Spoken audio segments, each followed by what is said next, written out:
Hello, everyone, and welcome to Breakthroughs with Bree. On this podcast, we are discussing all of the topics that help us have breakthroughs on our personal and spiritual development journeys. My name is Bree, otherwise known as Healing with Bree, and I'm a channeler, energy healer, tarot reader, astrologer, and soul alignment coach. My mission in my work and in this podcast is to help teach people how to shift their consciousness, how to heal, and how to release beliefs and patterns and fears of their ego mind so that they can step into alignment with their soul to live lives of abundance, purpose, and bliss.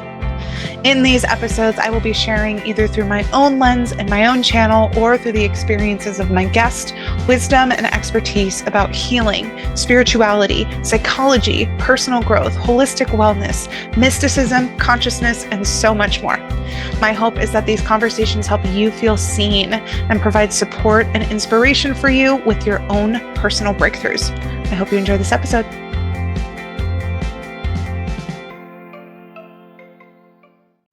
Hello, everyone, and welcome back to Breakthroughs with Bree. Today, we have a really wonderful episode that's going to be all about navigating relationships after spiritual awakenings. This is both when you find yourself sort of like waking up as a new person or going through such deep personal change that you feel like a new person, but you're kind of like still in your same life and like in your same relationships with people and trying to figure out like how to bridge the gap, right? Like how to, if you can, maintain relationships and help them evolve with you so they can become healthier, more positive, or maybe just making new relationships because making relationships and like new friendships as adults can be really tricky sometimes. I'm going to talk about all of that in this episode. First, I want to share with you guys just a fun story that just happened.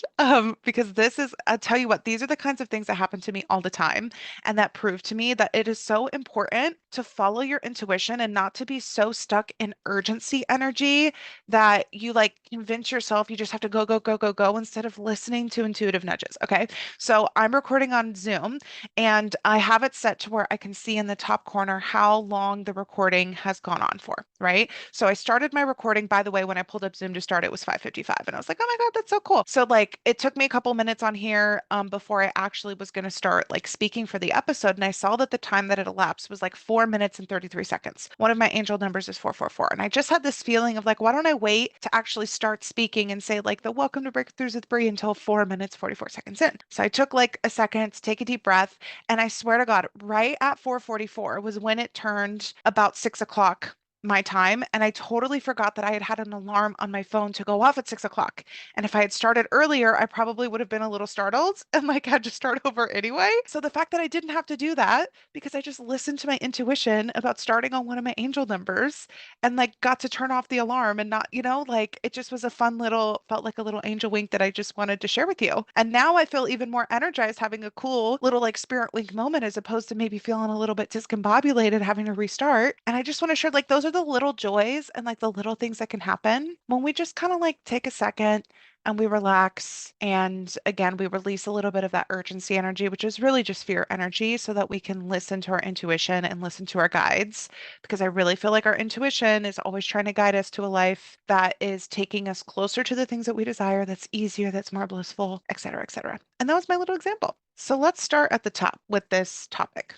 This podcast episode is inspired by my Ladies in My Flow Master group program. It was my 6-week first group coaching program that was dedicated towards people who identify with perfectionist tendencies or control tendencies or anxiety type of tendencies that feels like it keeps them from being able to just like go with the flow and follow their intuition. They're feeling tense, they're feeling exhausted all the time, trying to figure out how they can really master the flow of their own lives. It was sensational, incredible, miraculous, all of the things that happened in that container. It was the most wonderful group of women. But in our final call, somebody had a question about, okay, we've learned how to manage our own triggers. We've learned your trigger alchemy process. We've learned what it means to like acknowledge our fears and learn how to acknowledge deep rooted needs that we have that really are inner child. has, and how we can start to address those and how we can start to shift some of our own beliefs so that we can feel better. But like, what do you do when there's another person involved, primarily like your main partner, like your main romantic partner, your boyfriend, your girlfriend, your husband, whatever? Like, what do you do when part of what you're getting triggered by is their actions or like the dynamic between you? Because I know I'm here trying to like manage myself better with all of these tools and processes that you've showed us, but like I can't control them. So like, what do you do in that scenario? And I was like, God, that is such a good question. Such a good question, because that I feel like is when the healing work gets really exciting.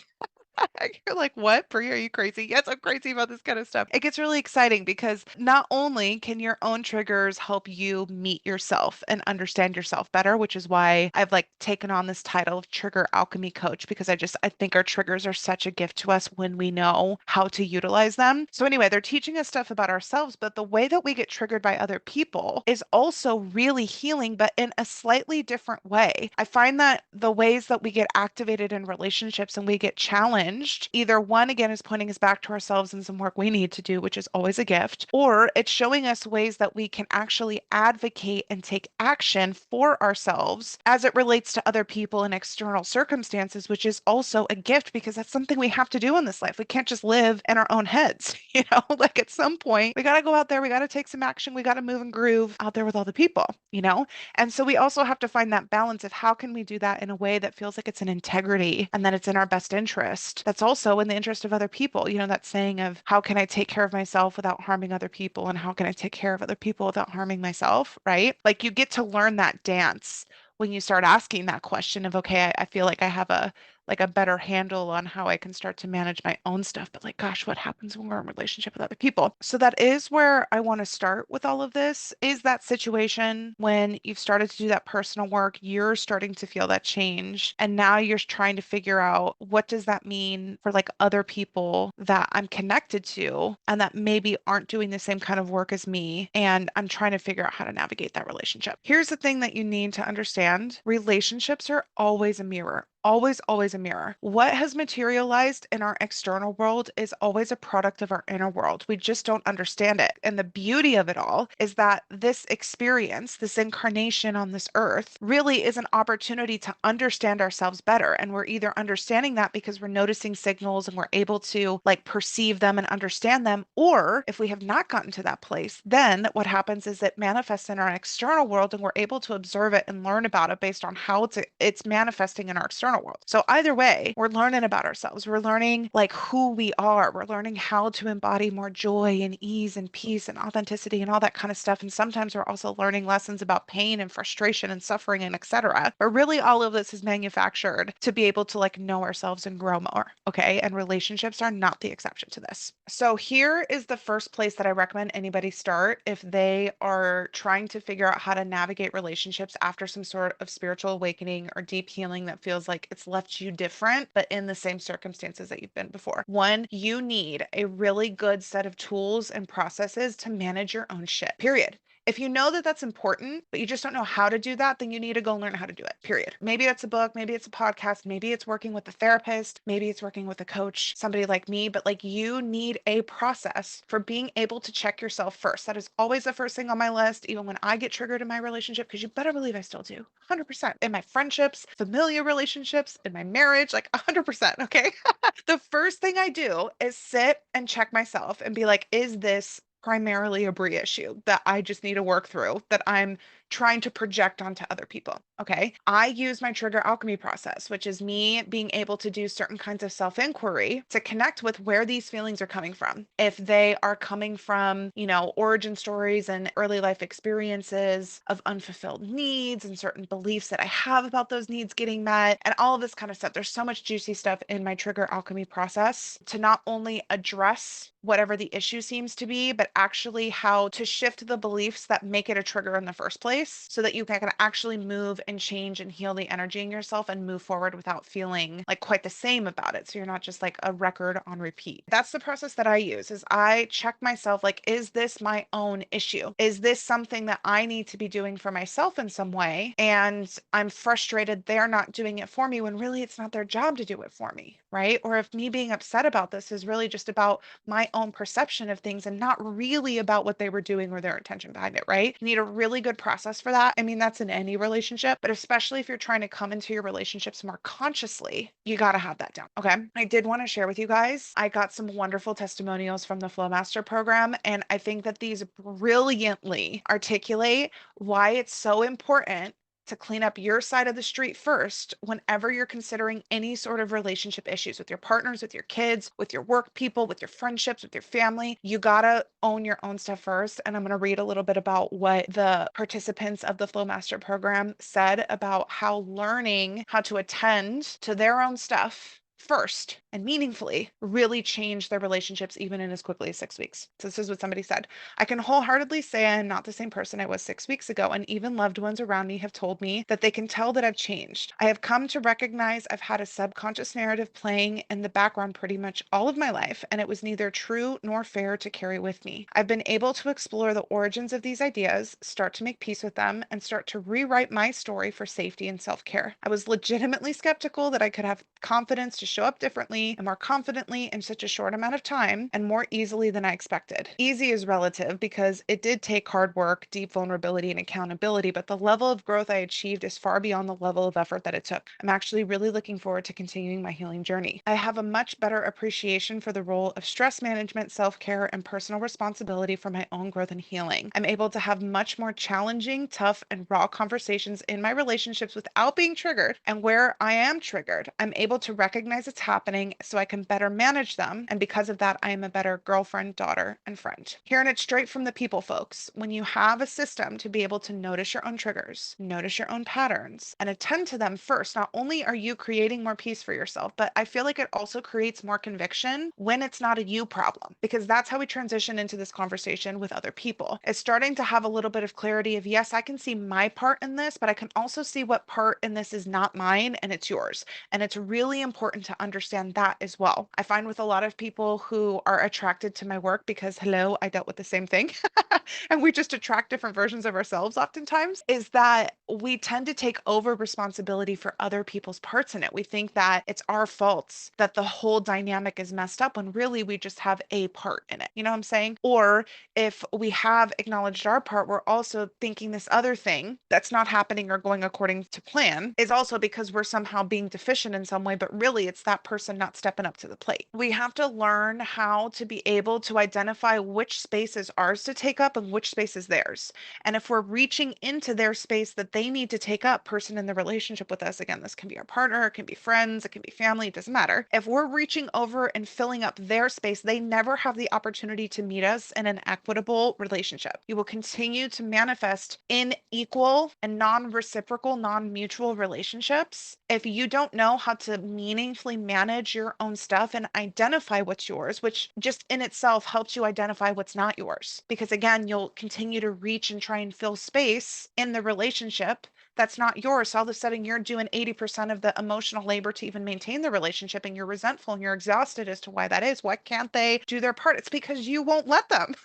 You're filling up the space because of patterns and, all these kinds of things that make perfect sense. We're not mad at the pattern. We're not even mad at ourselves, right? But we just have to be honest with ourselves about how we're getting to the places that we're getting. And if we want things to be different, we have to be able to see and receive what needs to change. And that's one of the biggest things that needs to change. When we get out of these healings and when we start these spiritual awakenings, being able to say, okay, I know I got my own stuff handled. I'm not perfect. I'm never going to be perfect, but I know that I'm genuinely in a mature way trying to manage my own feelings and triggers so I can show up consciously and in a loving way and in a way that's acting from my heart instead of my fears. Okay, so let's say that you are feeling like, yes, I feel like I got that down pretty good, and I have a partner who doesn't have that down, and it's making it really hard to navigate the relationship. And specifically, the parts that I find that makes it hard is conflict resolution and connection and intimacy. Those are two of the categories that I find end up being, well, I guess there's probably a third. There's probably also like your values might be different.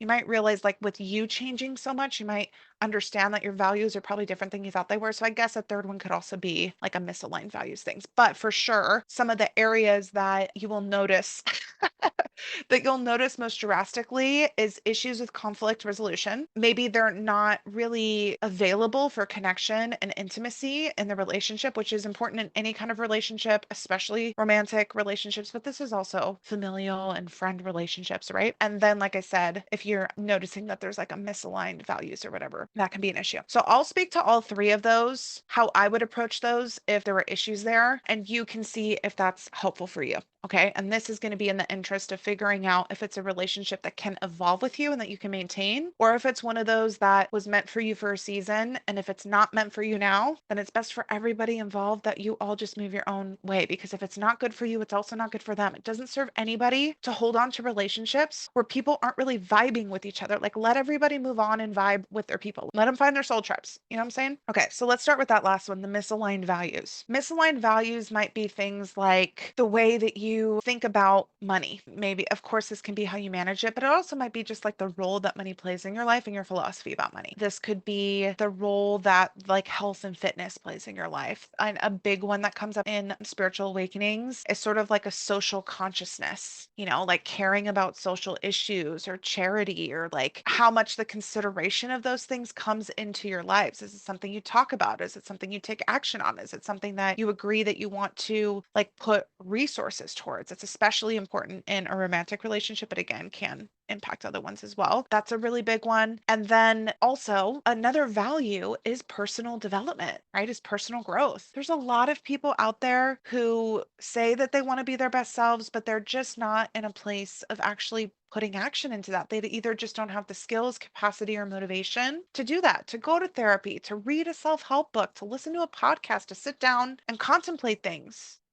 like they just don't. That's okay. That's totally fine. But the problem comes is when you're trying to force them to be that person when they're not that person, especially when you have learned about yourself that that's really important to you.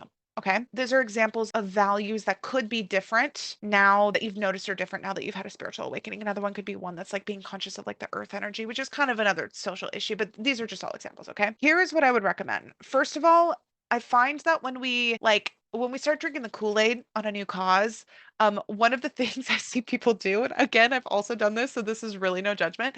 I can see people like preaching it from the rooftops, like everybody's got to get on this. Why aren't you on this? And they're essentially judging other people for not participating in these causes they're so excited about. Let that phase pass first before you start having conversations, like really deep conversations about other people like meeting you where you're at. I find that that craze has a certain energy to it that's not really inviting or inspiring other people. It's making other people feel judged. And my inkling, what I suspect about this is that that phase is almost us trying to counterbalance the version of us who used to not care about it. We're kind of judging the person who didn't, do things to help the sustainability of the earth, or never really cared about personal development and probably impacted people in kind of a negative way, or, like whatever we think the bad thing is now that we've learned, like we're kind of judging that old part of ourselves. And our way to like soothe that judgment indirectly is by us like becoming evangelists for this cause. You know what I'm saying? So I just say like check that part of yourself a little bit. Do a little bit of that self work. You could use Sugar Alchemy process if you've done one of my coaching programs to check that, because I don't find that that really invites people to connect with you and collaborate and be inspired by what you're doing, because the energy behind it is like kind of like a do it or else, or why wouldn't you do it? Or you're kind of bad if you don't do it, as opposed to, hey, like this is something that's been really cool and here's how it has been cool. Because the second of what I just said has an energy of like not being attached to if you do it or not, because that second energy is about me just like offering an alternative that could resonate for you, as opposed to me thinking this is the end all be all. And let me tell you what, none of our stuff is end all be all. That would be a sign that the ego is driving the show. Okay. It's not all or nothing. Everybody's going to find their own path. They're going to find what works for them. Let them do that. Let's come back to what this means for relationships. So let's just say we've managed our own stuff. We're not in our like evangelical on our soapbox about it. These just take communication and conversations. You might have to come back and have a couple of them. And frankly, for any of these things with like letting relationships involve, we have to come to peace with the fact that the relationship might end. Like we have to find peace with that within ourselves. And that again comes back to our self-work, some of that trigger alchemy, because when we have changed, that doesn't automatically mean the other person has to change with us. Even if we believe that our changes have helped bring us like more health and happiness, everybody still has the integrity of their own choices and of their own path. If a person that you were really vibing with and attracted to at one point wants to stay on that path, like we can't hold that against them. Like let them live their lives. Okay. And one of the ways that you can do that and really show love and care for them is that if you have these conversations trying to realign and they say, no, that's not for me, hold your vibration of what you know is good for you and say, I think that this might mean that like our relationship has to change. Maybe it ends, maybe it's just a different kind of relationship, but like you got to be able to hold that. And that's a way to both honor this new self that has emerged, as well as honor and love the people in your life where they're at. That does not mean that you have to be close with them. That does not mean you have to be energetically entangled with them to love them. Sometimes the best thing and the most loving thing that we can do is let people on their own path. So with the values and stuff, it's probably a conversation where you sit down, hey, I'm realizing that this is really important to me. I'm realizing that I want this to be a bigger part of my life. I'm realizing that this is something that's really important to me to connect with other people about. What do you think about that? I like approaching conversations that way first, like giving it like kind of like the what do you think about it? Because it gives the people that we're talking to time to digest it. This is probably the first time they've thought about it, even though, of course, we've probably been thinking about it a long time. It gives them an opportunity to take in this new information we've offered them, a new perspective maybe they haven't thought about before, and to ruminate on it. But you can get their first impression, their first thoughts, but then you can say, hey, like, I would love for you to just like think about that a little bit and let's talk about it another time. Because I'd love to talk about like what that could mean for our relationship. And I always love saying, I always love having that sort of positive reinforcement behind it. Like, this is because I really want our relationship to continue to get better and better. I want us to stay close. And me realizing this is something that's important for people that are close in my life, this is me like actively trying to help make that a thing for this relationship too. And I find that that language is especially good for romantic partnerships. Okay. So that is value differences. So the other one that I talked about was there being connection or intimacy sort of issues. I find that when we've had deep healing, we realize how unavailable we were to our life. We spent our time numbing, we spent our time distracting, we were always stressed out, we were always exhausted. Like we just didn't know how to create presence. And presence is capacity. Capacity is being able to sit and just be like, what does this moment offer me? I'm not in a rush to get anywhere. I'm not upset about it being like it is. I've intentionally planned to like have like emotional and mental and physical energy to like be fully available to whatever this moment is offering me, right? Like we tend to have not had those moments before because those usually take intention to create. And before having spiritual awakenings or big, personal healing, like we were literally unconscious, we were literally unaware. So anyway, you've started to create these moments. You probably want to have that deeper connection, use those moments to like participate in that kind of experience with your partner in your relationships. But what you've probably found is that your partner or your relationships are still kind of in that unconscious state. So even if you're both sitting in a room and you're present, you're emotionally available, your partner or the person in your relationship probably isn't. They're probably anxious and stressed out and distracted and scrolling on their phone and like doing whatever it is the thing that they do because they are not available. They've not intentionally created time to be available. They've probably not even really learned the concept. They've definitely not learned the skills.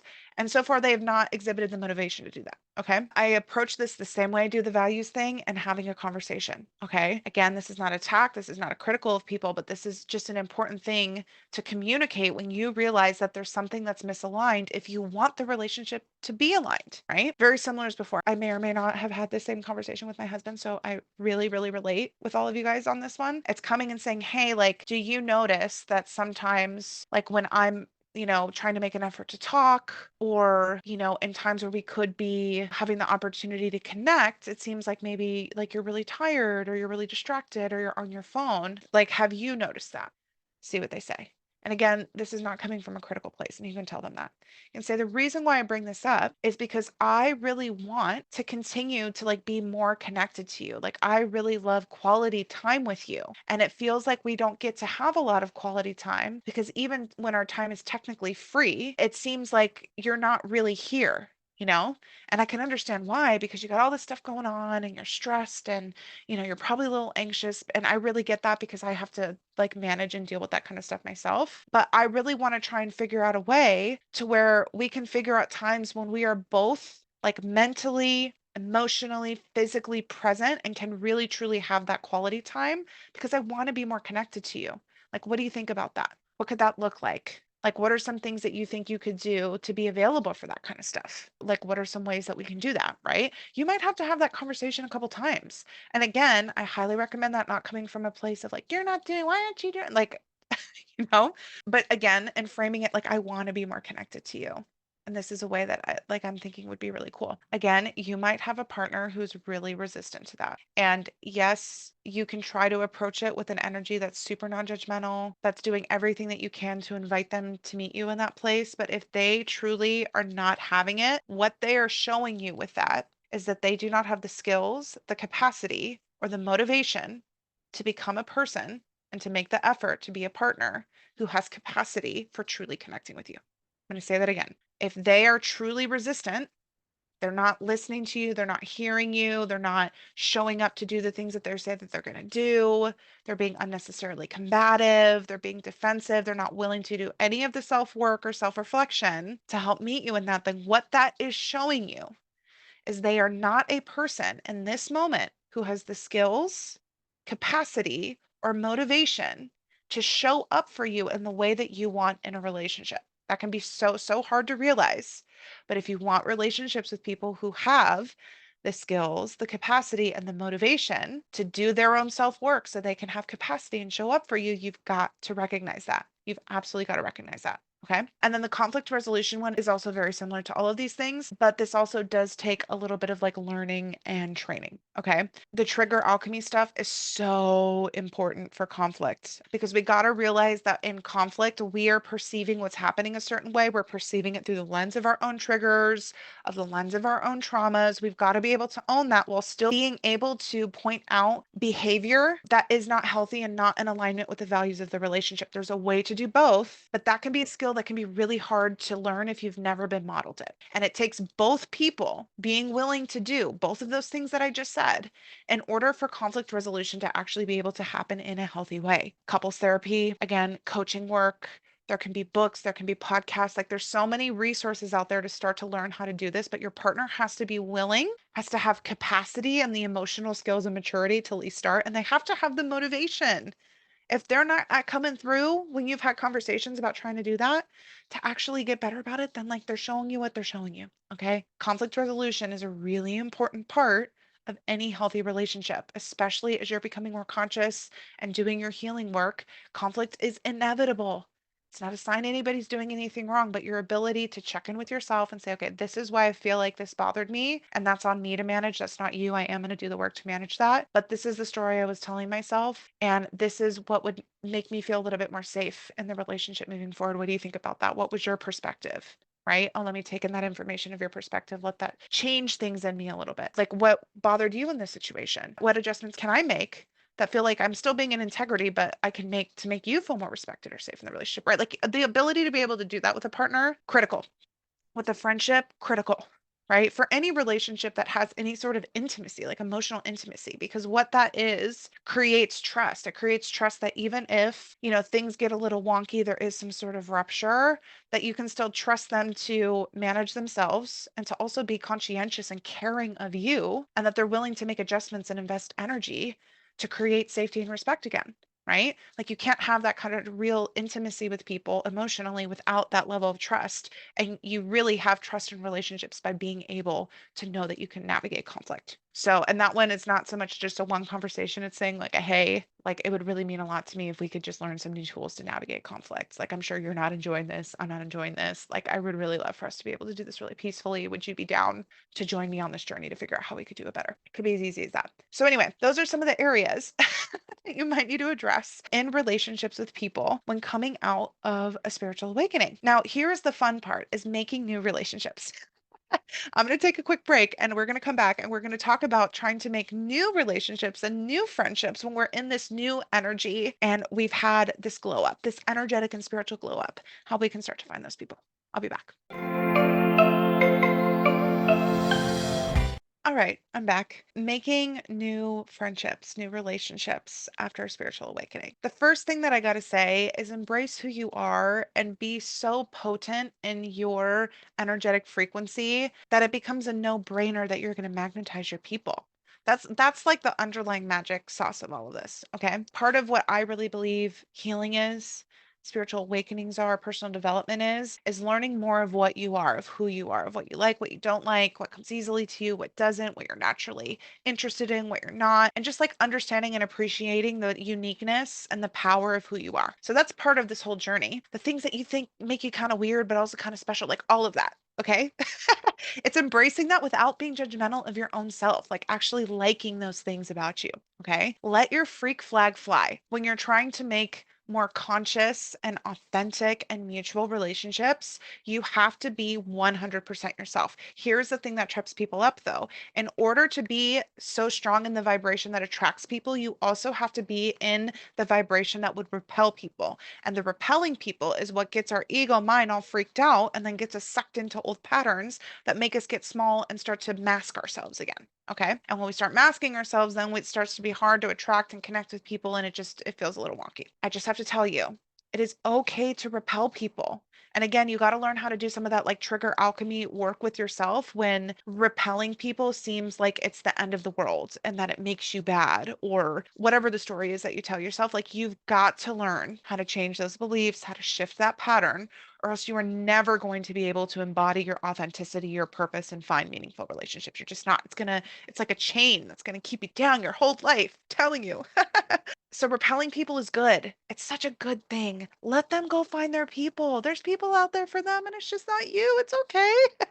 It is totally okay, right? And I find the more that we address the voice in ourself that judges ourselves, the more we can figure out where that's coming from and work through that, the less of an impact the voices of other people who might be judging us have on us. Because really, when other people think that we're weird or something, the only reason that affects us at all is because there's still a part of us that thinks that we're weird or that we're afraid that if we're a little different than other people, that means we're not good enough. And if we're not good enough, that means we're not going to be safe. Right. So when we've done work with all of that and we don't have that little voice inside of us that's like, oh no, am I really like a terrible person? Is there something wrong with me? Like when we aren't afraid of that, the people who might think that about us, like it has no power over us. You know what I'm saying? So doing that work is really important. Let your freak flag fly, be yourself, attract your people. Okay. Now, in terms of like the mechanics of making the relationships, it is kind of simple. You got to put yourself in spaces with people who have similar interests and are at your level. Okay. The good thing about this is that it will benefit you in so many more ways than just like having relationships. And of course, we could think of all the reasons why having supportive relationships would be really important to us, but this is especially important if you are trying to evolve and shift your consciousness, if you're trying to become a more powerful manifester, if you're trying to become more empowered, if you're trying to become more emotionally mature. It is critical that you find relationships with people that are on or especially a little bit above your level because that is the only way that you're going to start reinforcing these new energies and these new ideas is by seeing it with other people and practicing that dynamic with relationships. If all of the relationships around you are people who are in old mindsets you used to have, it is going to be so much harder for you to feel like you're evolving and up leveling into the person that you want to be because you're constantly surrounded by that old energy that's like pulling you back into it because our body naturally wants to resonate with the energies that we're connecting to and that are around us. So it is so important to surround yourself with energy of people who feel good, who feel healthy, who feel mature, who feel like they're embodying, or at least they themselves are trying to embody the same energy that you are. It will literally change your life to start putting yourself in places and spaces with people who align with your like authentic self and your authentic desires. Now, this does not have to be like healing and spiritual stuff. This can also be the things that you find to be most fun, especially if they're the things that you think are kind of weird. Because here's what I found is the people that are in the groups that other people judge as weird are usually the people who are brave enough and compassionate enough with themselves to be able to claim it and do it, which means that they're also going to be brave enough and compassionate enough towards you to accept you.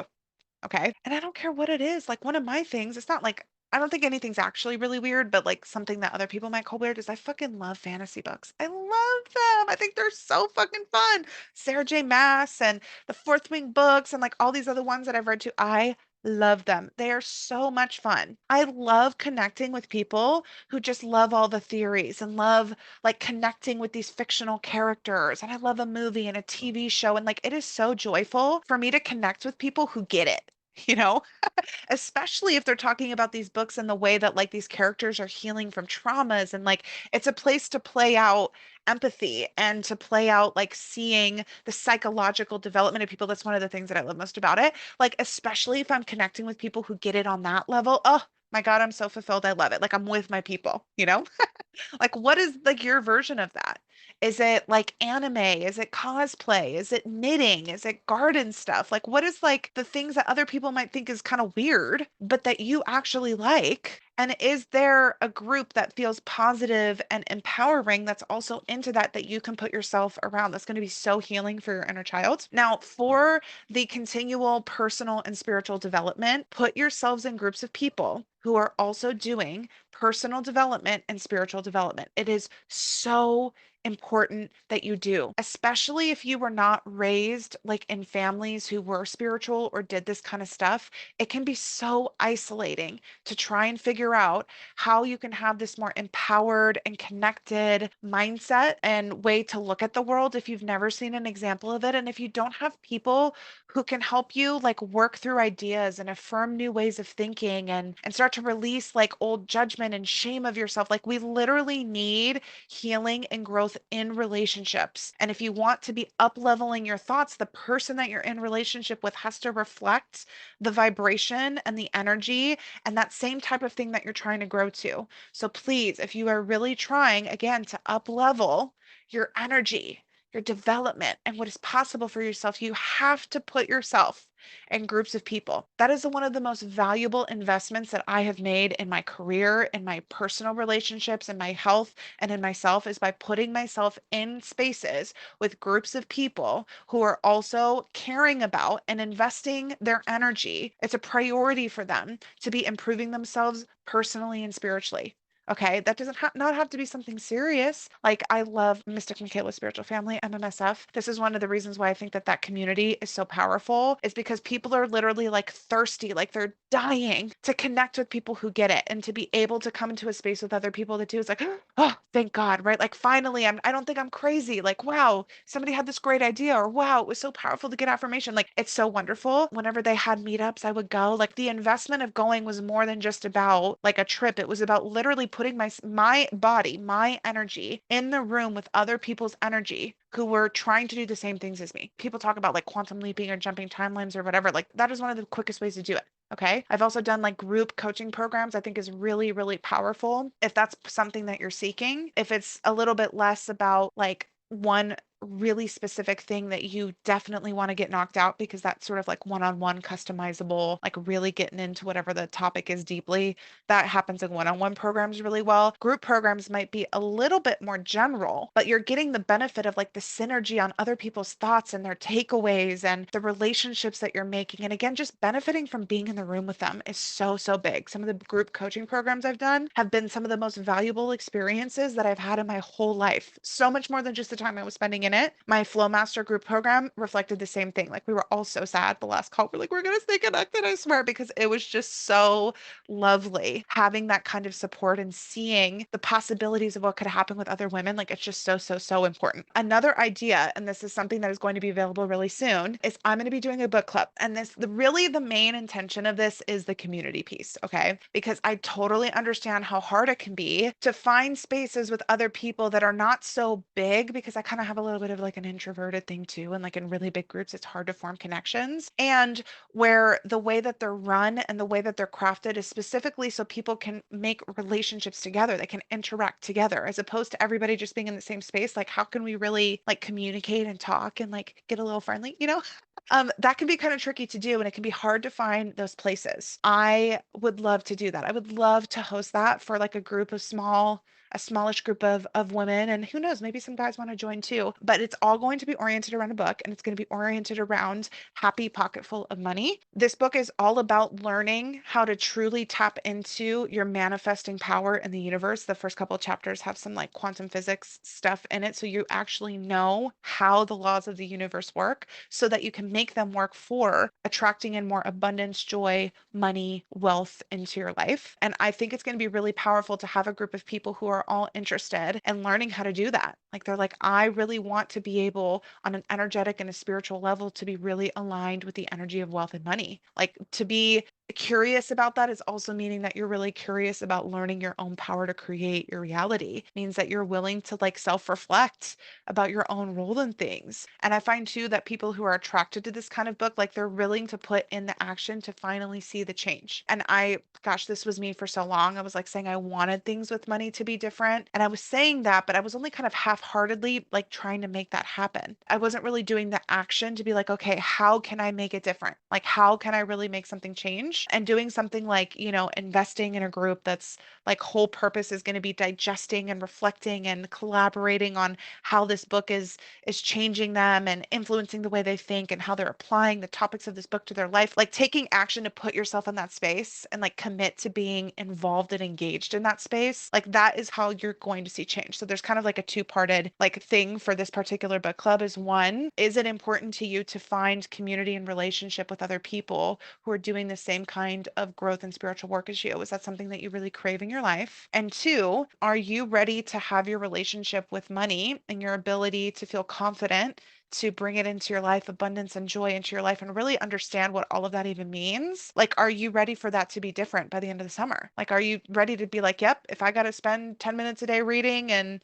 an hour a month on this group call to like have it completely transform and change, like I'm ready to invest that time and that energy into that. Like the people who have both of those motivations, it's going to be very powerful. So all of that to say, I have a book club that's coming out. It's a summer book club with Bree. I'm so excited.